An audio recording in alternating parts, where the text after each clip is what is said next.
Thank you, Sam. I'm going to have to do something with that script, Sam. Nobody should have to stare at my picture for quite that long.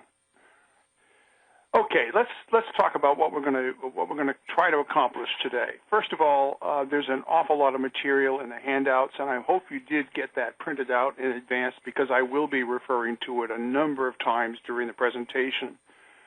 Secondly, I want you to know that I'm going to be skipping over some of the material, and mostly it's going to be historic type stuff. So, for instance, the stuff that you see here on the slide, the so-called overview, all that I'm really going to focus on here is that the latest changes to the regulation were published on May 22nd of 2013, and those changes basically did a few things that are good for the banking community, good for the community of remittance transfer providers, and we'll talk about them as we get into the regulation with a little more depth.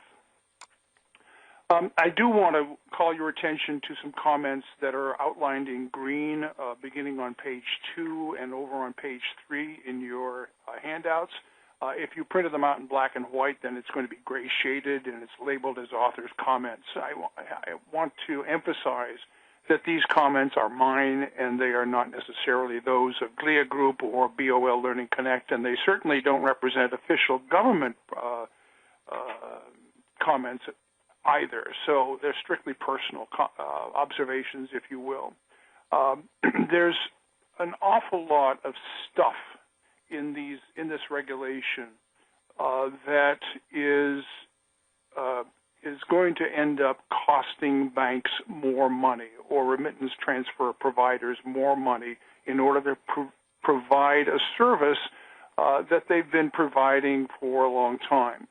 The flip side of that is that there are consumer protections that are built into the regulation that do, in fact, help provide the sender of a foreign remittance transfer some level of protection with regard to mistakes, with problems, things that can happen overseas that never existed before this rule came out, before the law was passed under Dodd-Frank. So it's a trade-off, but no question there are going to be costs that are increased as a result of the regulation.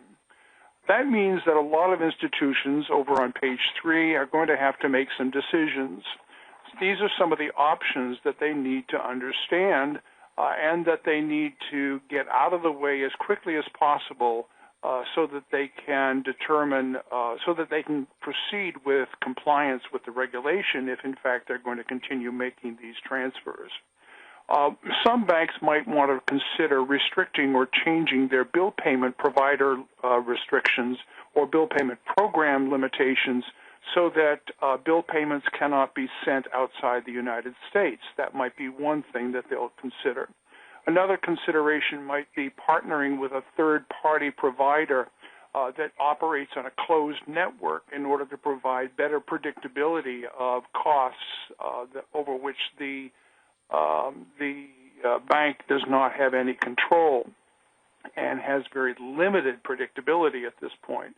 But partnering with a third-party provider in a closed network would, at least in theory, provide that predictability and better control. Another possibility would be just deciding to get out of the marketplace for consumer foreign remittance transfers, or at least not provide them under the ordinary course of business, so that they become something for which the bank does not have to comply with these rules.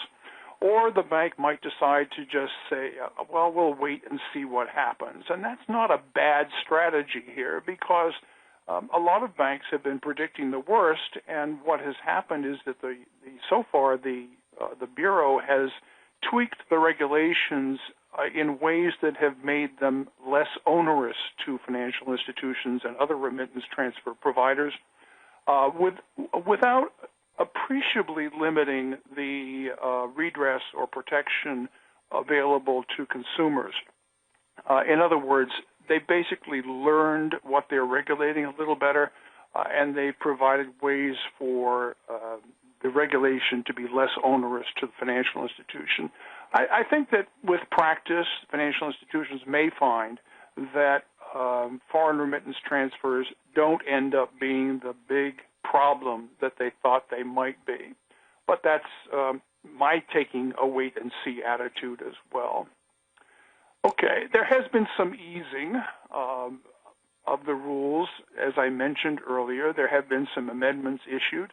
The first set of amendments basically set out that so-called 100 transfer safe harbor definition that modifies the definition of when a financial institution is engaged, or a remittance transfer provider is a provider in the ordinary course of business. If a provider falls within that safe harbor, then they don't need to comply with any part of the regulation other than keeping track of how much activity they do in order to make sure that they stay within the safe harbor, or they'll be able to detect when they've moved outside the safe harbor.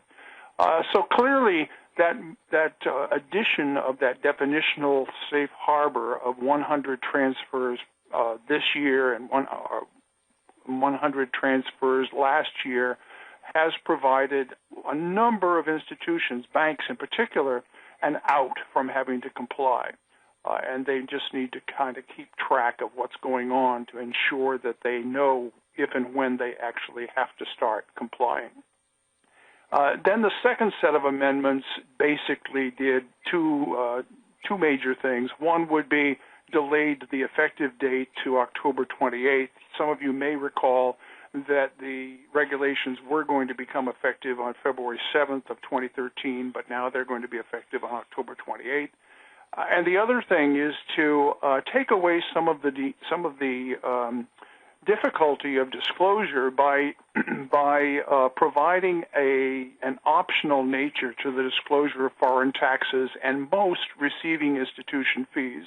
And that, frankly, is a big help to the industry, particularly an industry that operates in mostly what's known as an open environment.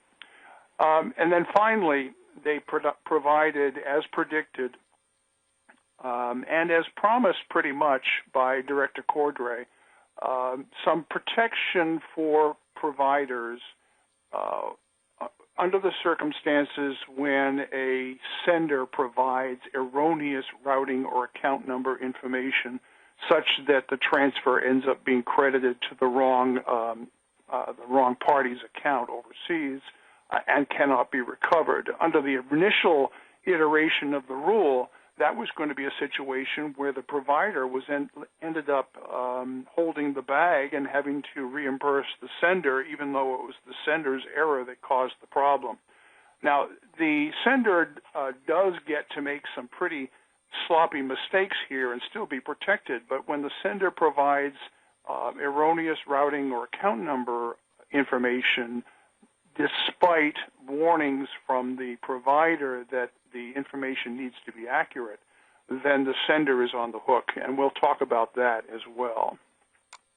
Okay, as we're going along here, if I forget to tell you where I am in the handouts, the slide at the upper right-hand corner will almost always indicate the page of the handout where I am working at the moment. So right now we're on slide number 6, but we're on page 4 in the handouts, and we're talking about a few important terms.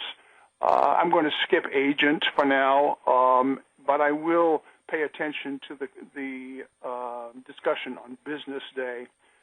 Business day is generally the same definition as for the rest of Regulation E, where it talks about a day on which the offices of the provider are open to the public for carrying on substantially all business functions. The one difficulty here is that if, in fact, you are on a business day, you need to be able to do certain things under the Subpart B of Regulation E, among them, for instance, being able to handle a cancellation. So what you define as business day is going to be important to you, and I would not recommend scheduling or disclosing that a business day includes any day on which you don't have staff